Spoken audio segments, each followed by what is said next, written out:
But what people didn't realize is Kibera has 9 schools, and we have over 100 schools. So how do you compete against 9 established schools against over 100, almost 200 schools in the rural?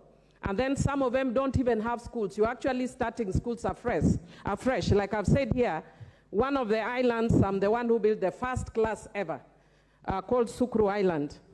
Mr. Speaker, because of that, we need to move more towards equality in provision of CDF funds, and not only equity. Right now, CDF uses equity and not equality. Mr. Speaker, I'd also want to say that CDF is one of the best managed funds, if not actually the best managed fund in the country.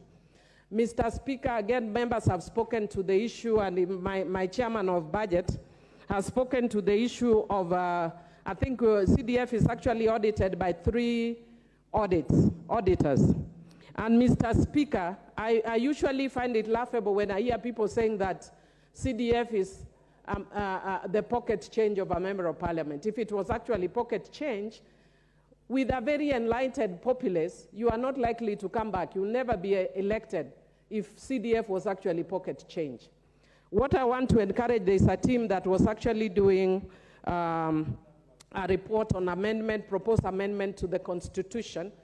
And what I would want to encourage, I wasn't in that committee, but what I want to encourage is we need to bring a bold proposal that changes the architecture of governance so that we don't just think in the traditional way of governance, and we come up with a sui generis system that works for Kenya, so that we don't say that we have the 3 arms of government and each of them must have this system working. Why should we kill a system that is working well, that many countries are actually trying to emulate? Why? Because some French guy made some comment about separation of powers years ago. If that separation of powers doesn't serve us well right now, then let's do what works for us. We are a poor, suffering country, and what we need is development, and CDF has worked. And contrary to what people say, actually, it is making a lot of difference in people's life. Mr. Speaker, I want to just finish by saying, before I finish, I actually want to say that we are focused a lot on the brick and mortar issues, but CDF also actually has done a lot on software in terms of mentorship and all that.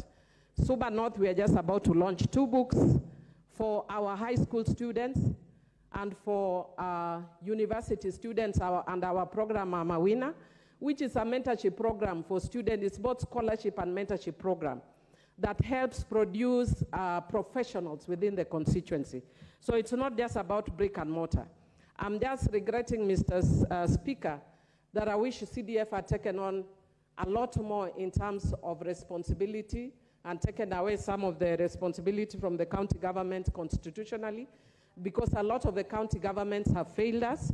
They have a lot more resources than us, but in terms of the products, it's actually embarrassing.